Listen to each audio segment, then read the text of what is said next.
Welcome. Hi, everyone. Welcome to our February Ally of the Month call. I'm Dibali. I lead the allyship program at Women in Streaming Media. And today's call is filled with exciting and engaging, valuable content as always. We will start with a brief introduction to Women in Streaming Media Network and our allyship program. Lisa then will introduce you to our Ally of the Month, celebrating an industry leader. Next, we will dive into an interactive AMA session. And lastly, we will wrap up the call by sharing details about how to stay informed with us. So let's get started. As a global networking organization, our mission is to increase the diversity and give more visibility to women leaders within the streaming media industry. With our free membership program, members can connect with dynamic supportive community. Through our speaking engagements, members can share their experience and expertise and engage in the industry discussions.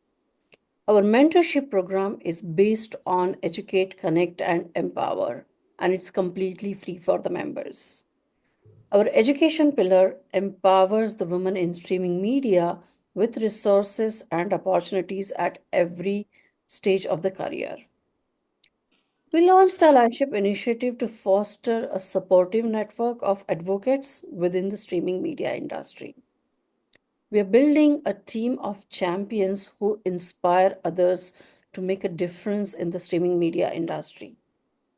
Each month, we gather on our Ally of the Month call to create awareness, recognize individuals' efforts, and build an inclusive culture. We highlight the exceptional leaders in the industry who actively promote diversity, equity, and inclusion. We keep DEI conversations active and ensure that focus on these priorities remains a constant throughout year within the streaming media industry. It also sets a benchmark for other leaders to demonstrate consistent and effective efforts in allyship. We are keen to see more leaders in the streaming media industry stepping up to lead by example. Now, time is to introduce our Ally of the Month. All right, Lisa, over to you. Hi, everybody. I'm Lisa Craig, and I'm thrilled to introduce our February Ally of the Month, Bruce Devlin. Bruce is a well-known leader in the media industry, particularly for his work on files and systems, most notably MXF and IMF. Over the last 3 decades, his presentations and Bruce's shorts videos have become go-to resources for CFOs, CTOs, and students navigating the business of technology. He has designed everything from ASICs to algorithms, tweets, as Mr. MXF, and literally wrote the book on MXF. He served as SMPTE's standards vice president for 4 years and now co-chairs technology committee responsible for ST 2010. Beyond his technical expertise, he's dedicated to be an ally in the industry, advocating for inclusivity and mentorship. In his personal time, he's an avid bicycle rider, and he and his wife own a 10-acre forest in South England. Today, we'll be diving into the conversation about education, allyship, representation, and shaping the future of streaming media. So with that, we will jump right to Bruce and welcome Bruce to Thank you the very much, Lisa. Streaming Media Ally of the Month. It's an honor, it really is. Okay, to start with, Bruce, can you tell us how your educational foundation shaped your industry and your journey for streaming media and led you to a leadership role? And for those unfamiliar, can you just give us a quick update on MXF and your role at SMPTE? Certainly. So my educational career was a bit random compared to most people. When I was a child, we changed schools pretty much every year, which meant that there was very little consistency in people leading me down a particular path, which in a way worked well for me because I could choose to do anything I wanted. And when I left school, I thought I wanted to be an architect because architects were well respected because my dad was in the building trade. Then I discovered you had to be able to draw stuff, and I was very bad at that. And you had to charm people, which at the time I was also very bad at. So I then discovered engineering, and here I am, basically. And I think that told me something, which was that what I ended up doing wasn't what I thought I was good at, it's what brought me joy during the day. If I enjoyed going to my job and doing my job, then there was a higher chance that I would be good at it because you know what? It was quite fun. And as I left university, I had a choice between designing missiles or the BBC. And you know what? As a bit of a tree hugger, hence the forest, it didn't feel right to design missiles. So I joined the BBC, not knowing there was a thing called media tech, and here I am. So for me, education was like the stumbling ground that led me on the path towards doing fun stuff in media tech. Great. So if you had one word to describe allyship at work, what would it be? One word, that would be security. All the allies that have helped me during my journey have given me some security and belief in myself to be able to do things. I mean, for example, I went to Cambridge University and I didn't even know Cambridge University existed until my physics teacher took me aside one day and said, "You're bright, you should do this Cambridge thing." And I thought, well, that sounds scary. And then she was just calm and reassuring and said, "You could do this." And as luck would have it, I did. And with each ally during my career, I think that security and comfort of being able to make your own decisions is incredibly important. That's great. So in 2025, Bruce, what does true allyship look like to you, and how have you seen it evolve? And maybe you can give us an example of how you've seen that in your career. Sure, and I think I'll build on that thing of giving. You know, if you're the ally, you want to give the person to whom you are the ally the comfort and security to make their own decisions. And one of the examples I'll give, I was mentoring a graduate student and a very bright young lady who'd just done a PhD. And I'd been going to SMPTE to try and do some standards work. And at the time, SMPTE was full of crusty old men with strong opinions, and actually, not all of those opinions were right in the modern era. And so I sent this young lady, Karen, off to basically go and try and help the standards community out to make better decisions that were longer term and forward facing rather than being too short termist. And I tried to give her the confidence that she could make her own decisions. And despite the fact that she would meet some aggressive opposition, I think is the polite way of putting it, I hope I really helped her to feel confident to make those changes within not just her attitude to going into these scary situations, but also going into SMPTE. And it turns out she did really well. She held up for herself. She put the chaps in their places and ended up coming out with better standards than I could have done, quite frankly, because she was just that sort of extra outlier that put people out of their comfort zones and ended up with them having to be nice, which was really what was needed back in the day. Okay, that's great. Let's pivot to education and early influence. How did your early education and experiences shape your career path in the streaming industry? Well, it wasn't so much my education as the difference between my education and the way I see others being educated today. So when I talk to people who are running broadcast media and streaming media educational courses at degree level, they worry about the fact they're not filling up their courses. And when I talk to people who are doing education in different countries between, say, 15 and 18 years old, it's quite obvious that actually the decisions about whether they should go into tech or become traditional things like bankers and doctors is kind of being made for them between the ages of 15 and 18. And by the time they get to degree level, a lot of people never make it into that career where they could actually be quite good. And so what I've been doing recently is trying to look at, particularly in the UK, the ages between about 15 and 18, and try to just open people's horizons and say, look, media tech is something that you experience every day, whether it's picking up your iPhone, dancing on TikTok, or actually watching streaming media in the evening. And this stuff doesn't just arrive by magic. There's a whole bunch of engineers all the way through the supply chain who come together to make this work. And most people that I talk to at that age have never even considered that that's a thing.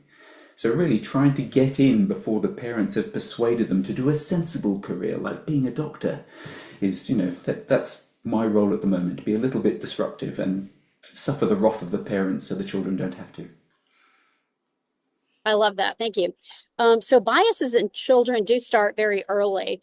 How do you think that impacts career choices for women? And what kind of programs have you seen that have helped introduce young women to careers in streaming media? Yeah, I think it starts quite early, particularly with women, all the way from when they're 3 and 4 and they're given toys to play with, like girls play with dolls, boys play with mechanical stuff. And I take the example of my daughter, who was well, still is, a very strong-willed young lady. And her brother kept playing with the mechanical stuff, and I tried to encourage him to share, but actually I was rubbish. And it was my daughter's strong will and actually equal strength to her elder brother that managed to get her hands on not just the mechanical toys, but the IT toys and all that other stuff. And so I think there's a role really for educationalists of all ages, all the way from preschool through into university, to try and get that equality of experience, not necessarily influencing young girls to be technologists, but just not remove those choices before they've had a chance to even make the choice. And I think that's kind of where we are, particularly in the UK at the moment. I think in the US, you get probably a slightly higher rating to be a technologist because it's valued a little bit more in the US. And in countries like India and South Korea, actually being a female technologist, you're probably outdoing all the young boys at that age. So it really changes country by country, but globally, I think girls are still sort of underrated in the ability for them to be technologists. Okay, that is fascinating to think about it globally. As a technology rapidly evolves in our education system, equipping women with the right skills is so important. What would you suggest on how to equip women and what kind of training do they need? Well, particularly from a young age, I think practical experience is really important. I've been working with a couple of organisations in the UK that do very simple things like buy Arduino kits and give them to girls between 12 and 15. And they get to do little programming exercises, they make blinky lights, and they actually create projects that are somewhat different to the way that boys do. Boys often build things that are, well, not necessarily violent, but weapons orientated, whereas girls build things that are more lifestyle orientated. So I think the ability to get girls and young women to do practical engineering stuff, I think, is really key. And unfortunately, that's more expensive than reading books. And that's probably one of the reasons why it's not so popular nowadays, because there ain't that much money around for education, it seems. Okay, so as women get older, continuous learning is always important to stay abreast of the new technologies and what's going on. What kind of current trends and innovation, what should women be doing to make sure that they're prepared to be successful? Well, I think I'm feeling a bit like a stuck record, but it's kind of the same thing. Go out, find stuff, get your hands dirty, and don't take no for an answer. I had a young girl who was an intern for me when I was doing season 4 of Bruce's Shorts, which is the educational videos that you mentioned during the intro.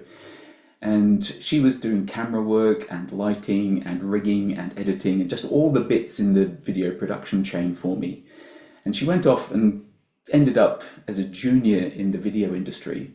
But really, she was quite unhappy. And it turns out what she really wanted to do was to weld bits of metal together and restore cars. But because she was a tall, leggy blonde, that wasn't an appropriate thing for a young, beautiful girl to do. She should be a supermodel and go off and do that kind of stuff. And that's really not what she wanted.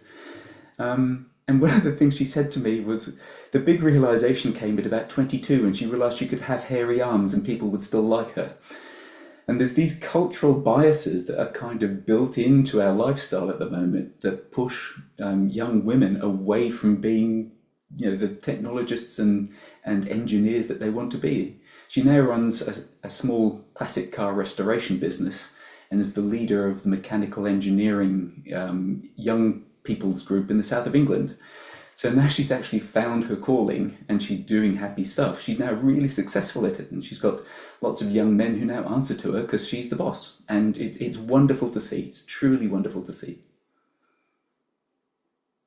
That's a fantastic story. So thank you for sharing that with us today. Representation is always important, so it matters more than ever. In your experience, how are women represented in everyday meetings? Do you feel the numbers are truly reflect equity, and why is that important? Women are very poorly represented. They don't represent equity, and they don't have a voice, particularly at the top table where board meetings are taking place. Is it important? Yes, I think it's vitally important. In the companies where I've had senior leadership roles, I've always tried to get the voice of the women in the business rippling up to where the decisions are made. So there's a company that I ran called Amberfin, which got acquired. And we tried very hard to keep about 50% of the women engineers, and we tried to get the women into senior leadership roles. Unfortunately, didn't always work out. There wasn't always the talent there to be able to do that. And one of the problems we discovered was, despite our attempts to get representation, when we advertised for a new senior engineer, we get something like 450 responses for a single job, of which maybe one or two of those 450 CVs were women. And quite frankly, there were people that were better off for that job. So I think this is one of the things that forced me to start looking at why the pipeline just doesn't have enough female faces coming through in the CVs, particularly for the senior leadership roles, to try and do something down at the grassroots. Now, it might be different at a bigger company where you've got a wider base to recruit from, but I certainly know for small companies it can be a problem, particularly using recruiting agents to try and get those faces at the table. And just to answer the second bit of your question, does it make a difference? Yes, absolutely.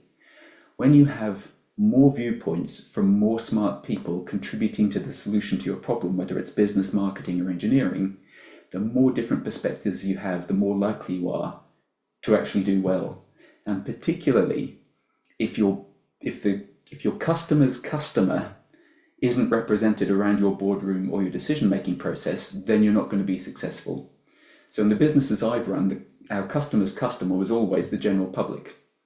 And so we were trying to build products so that our customer could give a better experience to the general public. And if the people making decisions around my table didn't reflect those people that were going to be the ultimate money generators, we made terrible decisions. End of. So that the representation is vitally important. And anyone who says otherwise is doomed for failure, in my opinion. Hey, Bruce, you've described yourself as a middle-aged white bloke with seniority and influence. What message do you have for your peers about allyship and representation? Yes, I'm definitely a middle-aged white bloke, although sometimes I feel a lot older. The message is simple. Middle-aged white blokes out there, stop talking, listen, and run your meetings by asking better questions. You don't have to be the big I am. You don't have to be the big man in the room. If you can run a meeting and get your business running better by asking questions, then actually you're a leader and not a boss. And that's really what we need more of in this industry. We need people to listen, get the viewpoints coming in from around the table, and just enable people to do their jobs better without forcing them. How does the presence or absence of women in leadership roles impact the culture of streaming media companies? And what are some of the barriers behind not having them in those roles? Yeah, but how does it change things? Well, if you have, quite frankly, if you've got too many blokes in the room, they end up acting like blokes. In other words, the banter goes off kilter, people end up being ruder, and you don't take things as seriously for the cohort of people you're influencing as you should. There's an interesting stat in that, particularly for scripted content, there are two genres that are financially the most successful, and they are horror movies and content targeted at women. They're the least risk content to make. So if your streaming media businesses through the supply chain are all run by blokes being blokey, you're failing to address at least 50% of the most financially secure genres that are out there. And it's not necessarily that you're trying to do harm by being a bloke, it's just that you don't spot that you could do better. And I think that's where the representation falls down. If you do have a good cross-section of men and women from different cultures, preferably different nationalities, you spot the failures better. And if you spot the failures, you discover there's a problem. Whereas if you've got a bunch of middle-aged white men being blokes, actually you often don't spot the fact that you're failing. The first you realise it is when the numbers start going wrong at the end of a quarter, and by then it's probably too late. What can companies do to address these barriers so they can get a larger presence of Be women? aware of it is the easy thing. I mean, if you look around the table, as I said earlier, and your representation, particularly at board level and group leadership level, if your representation doesn't reflect your customer's customer, you're doing it wrong. You're not stimulating the ideas that will cause your business to grow ahead of your competitors. And having seen across the board the representation in media and streaming media specifically, I know that it's very male heavy and it's very white heavy, particularly at the leadership level. So if your company, whoever's listening to me now, doesn't have the representation of your customer's customer cohort, then actually you're missing out. You could be doing better. You could get one up on your competitors by having better representation at that decision level, doing what makes your customer happy so that they are successful in their marketplace is really what business is all about. Thanks, Bruce. Looking ahead, what opportunities do you see for women to shape the future of streaming media, and how can we all support one another in the journey? Well, the bar should be very low for women to make things better because there aren't enough women around in the industry at the moment. It should be very low. However, there's still that discrimination, conscious or otherwise, that goes on. So companies should be looking at the cohort of people they employ to make certain it's aligned with the business values, not just of their direct customers, but their customer's customer. And the women who are trying to get into the industry should be aware of these drivers and be aware of the fact that if they're going into a male-heavy environment, then actually there's probably something not great about that environment because of some of the leadership issues going on at that business. I'll just tell another quick story. It's like when I joined SMPTE, the executive director was Barbara Lang, and she was a very good leader. She got lots of women in. She did some really good work on DEI, and the whole laddishness of SMPTE dissipated over her time in charge, and it was brilliant. And I worry a bit that if we have too many male leaders, things might go back the other way just through, well, lack of effort, to be perfectly honest.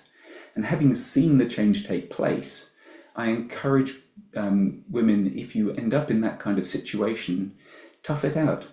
Find allies who will help you get your voice heard. And they don't always have to be women. Some blokes are not too aggressive. So trying to be careful with the words that he chooses.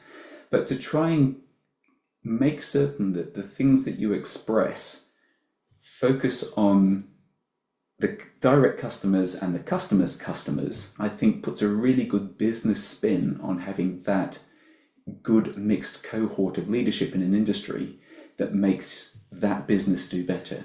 So couching DEI in business terms is always a good move, and the numbers are out there to support it if you do enough searching on Google. Okay, great advice. So I do want to thank you for your time, for sharing your insights and being a true ally in the streaming media industry. We appreciate your time, wisdom, and advocacy. Do we have any questions? Yeah, actually, I would love to ask a question. I love first of all, Bruce, I love the term which you used is our customer's customer, which is diverse. And hence the diversity is more important because you're solving problem or you're doing the business for a customer and which is definitely diverse. I also love the term which you referred about the table, like, just look around the table and see what is the participation, how your team is divided into. But I have an interesting question for you. What roles allies can play in ensuring that the women have the seat at the table in the industry bodies and in leadership roles? So the allies, particularly the male allies, should repeat the same advice. Is look around the table, and if all you see is balding white men, you've got a problem, fundamentally, particularly in the media industry, because media is all about, well, getting the general public to look at as much stuff as possible. As the head of Netflix says, Netflix's competitors aren't the other streamers. Netflix's competitors are sleep, food, restaurants, and anything that's not Netflix.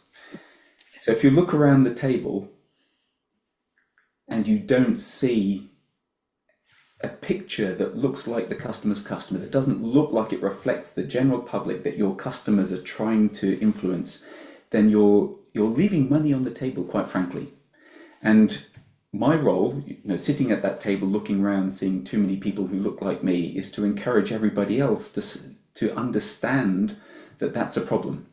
Just explaining the problem is important. So it doesn't matter whether you're white or black or Asian or Caucasian or African, to understand the fundamentals of economics and how your decisions affect your customer and your customer's customer.